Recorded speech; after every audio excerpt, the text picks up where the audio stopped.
पहाड़ों की तलहटी में बसा प्रताप नगर बहुत ही समृद्धशाली राज्य था। प्रजा अपने राजा से बहुत खुश थी, परंतु प्रजा व राजा भान प्रताप सिंह दोनों को अगले उत्तराधिकारी की चिंता हमेशा सताती, क्योंकि राजा भान प्रताप सिंह की पत्नी 4 बार गर्भवती हुई, लेकिन चारों बार ही उनका बच्चा गर्भ में ही मर गया। अब रानी 5वीं बार गर्भवती थी, इसलिए राजा ने बहुत सी अनुभवी दाइयों को दूर दूर से बुलाया था। राजा बेचैनी और घबराहट के मिले जुले भावों के साथ अपने कक्ष के बाहर टहल रहा था। अंदर कक्ष से रानी के चीखने की आवाजें आ रही थीं। अचानक वो चीखें बंद हो गईं। राजा हड़बड़ी में दरवाजा खोलकर अंदर पहुंचा और उसकी नजर बिस्तर पर लेटी रानी के शरीर पर गई, जो पूरी तरह से काला पड़ चुका था। अगर उसके शरीर पर आभूषण ना होते तो भान प्रताप पहचान भी नहीं पाता कि वो उसकी वही प्रिय रानी है। उसने स्तब्ध खड़ी दासियों से पूछा, क्या क्या हुआ है रानी प्रभा को, और हमारा बच्चा कहाँ है?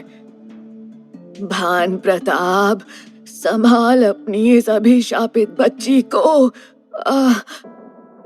ये कहते हुए सबसे बुजुर्ग दाई स्नान घर से बच्ची को लेकर आईं। उनके हाथ कांप रहे थे, जिस वजह से बच्ची उनके हाथ से छूटकर गिरने लगी। भान प्रताप उनकी ये हालत देखकर जल्दी से उनके पास दौड़ा और बच्ची को अपनी गोद में ले लिया। दाई ने वहीं गिरकर अपने प्राण त्याग दिए।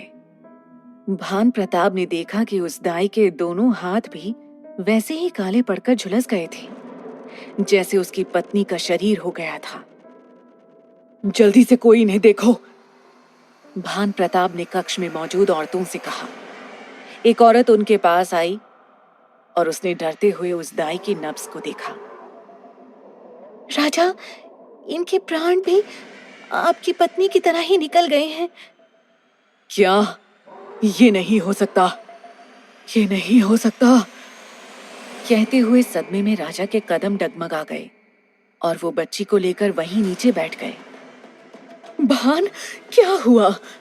कहते हुए उस कक्ष में भान प्रताप की बहन दाखिल हुई।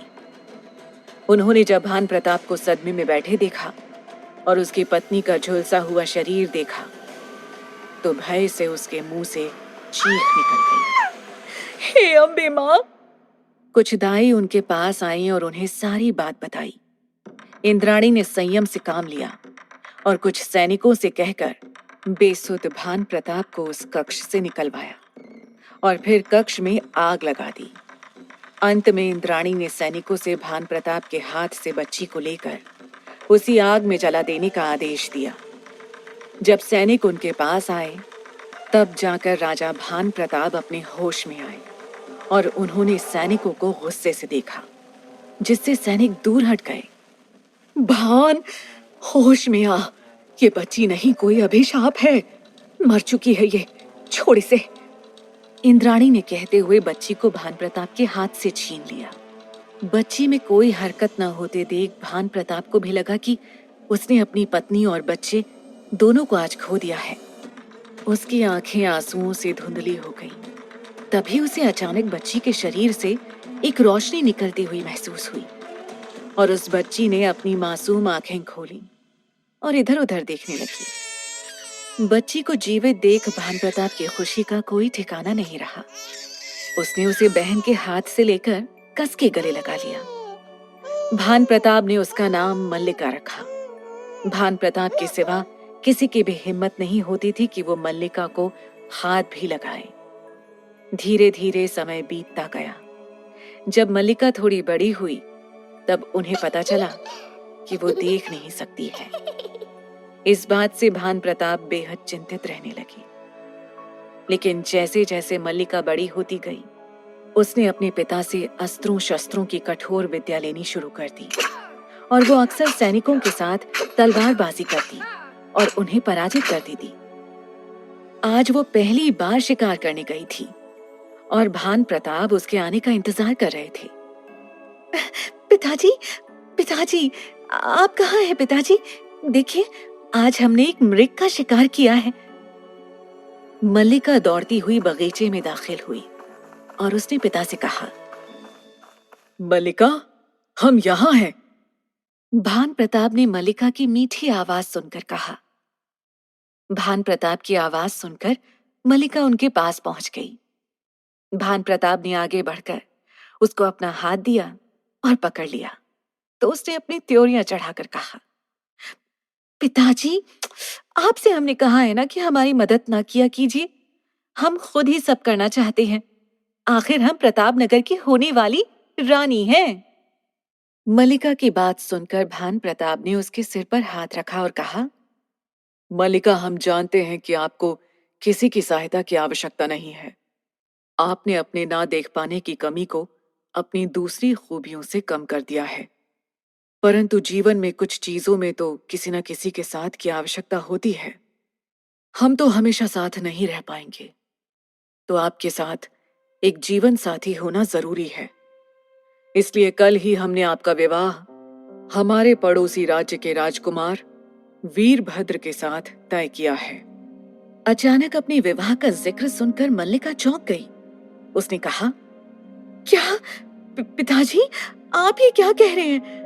विवाह, वो भी कल? आपने हमसे इस बारे में पूछा क्यों नहीं? भान प्रताप ने थोड़ी सख्त लहजे में कहा, बस मल्लिका, और कोई सवाल नहीं। कल आपका विवाह पड़ोसी राज्य के राजकुमार वीरभद्र से होगा। वो विवाह के पश्चात हमारे राज्य में रहेंगे और राज्य को संभालने में आपकी मदद करेंगे। लेकिन पिताजी, मल्लिका ने बोलने की कोशिश की।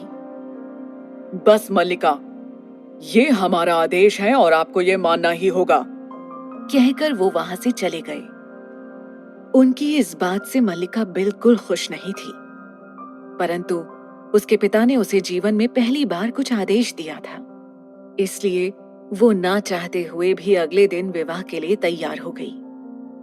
भान प्रताप किसी भी हालत में मल्लिका का विवाह करवाना चाहते थे, इसलिए उनका विवाह मंदिर में बहुत ही साधारण तरीके से हुआ। मल्लिका देख नहीं सकती थी, इसलिए उसे नहीं पता था कि जिस मंडप में उसकी शादी हो रही है उसमें सिवाय वीरभद्र के और कोई मौजूद नहीं था। उसी ने मंत्रों का जाप किया। विवाह के अगले दिन मल्लिका का 18वां जन्मदिन था। मल्लिका अपने पिता से आशीर्वाद लेने उनके कक्ष में पहुंची तो उसे खबर मिली कि अचानक कल रात उनकी मृत्यु हो गई है। अपने पिता की मृत्यु की खबर से दुखी होकर मल्लिका ने खुद को अपने कक्ष में बंद कर लिया। राजकुमारी मल्लिका, आप कहाँ हैं? आप जानना नहीं चाहेंगे कि आपके पिताजी को किसने मारा? वीरभद्र ने उसके कक्ष में आते हुए कहा। मल्लिका ने वीरभद्र की आवाज सुनकर ऊपर देखा तो उसे एक भयानक चेहरा दिखाई दिया। उसे देखकर मल्लिका सहम गई और फिर उसे अचानक एहसास हुआ कि वो देख सकती है, और वीरभद्र को देखते हुए ही उसकी आंखों के सामने एक दृश्य तैर गया जिसमें वीरभद्र बेरहमी से उसके पिता को मार रहा था। साथ ही वो कई स्त्रियों की आंखों में तलवार घोंप रहा था। ये सब देख मल्लिका पीछे हटने लगी।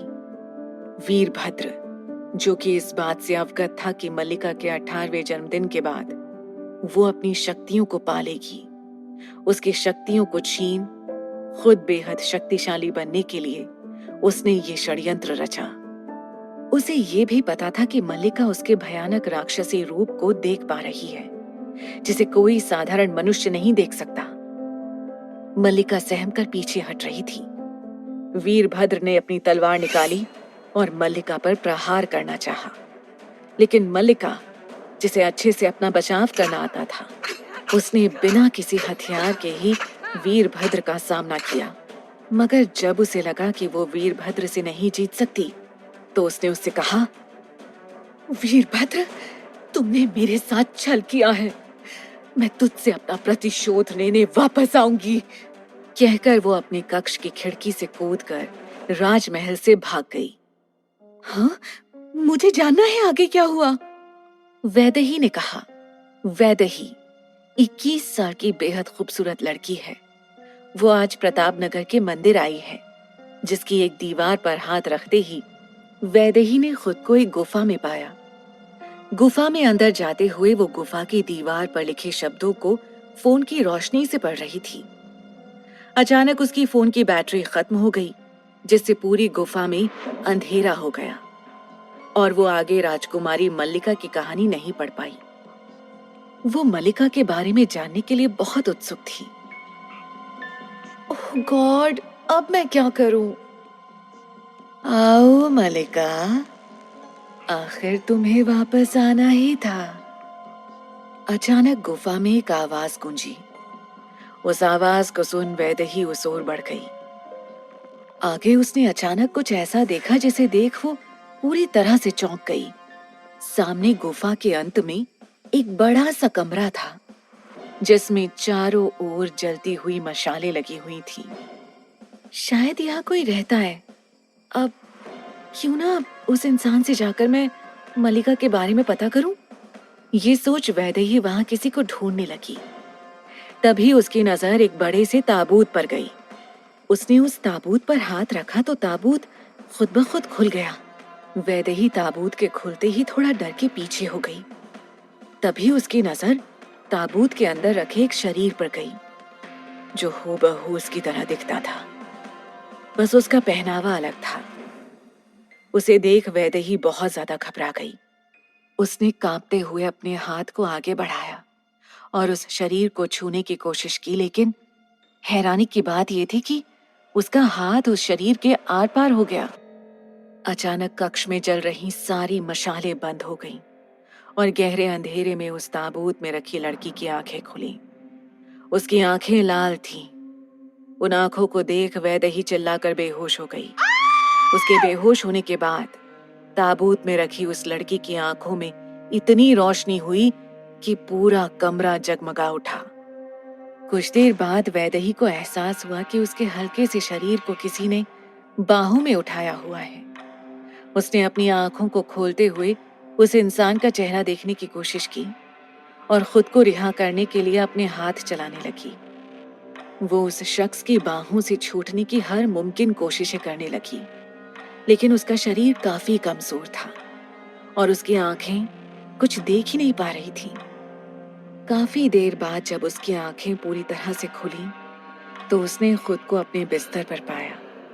उसका चेहरा पूरी तरह से पसीने से लथपथ था।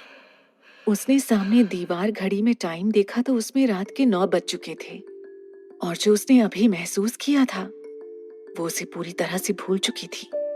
वो बिस्तर से उठी और खुद में बड़बड़ाई,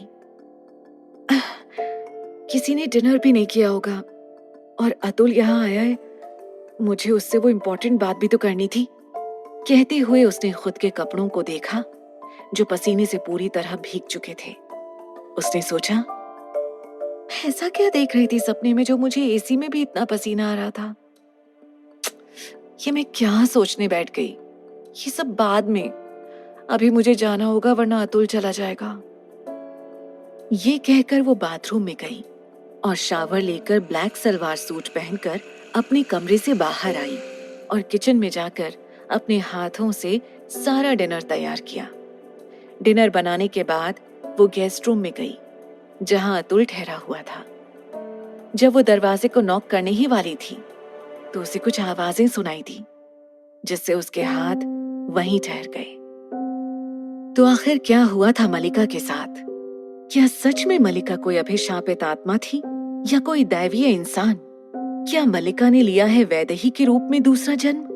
और क्या रहस्य दफन था उस गुफा में? और ऐसा क्या देख लिया वैदेही ने जिससे वो रुक गई?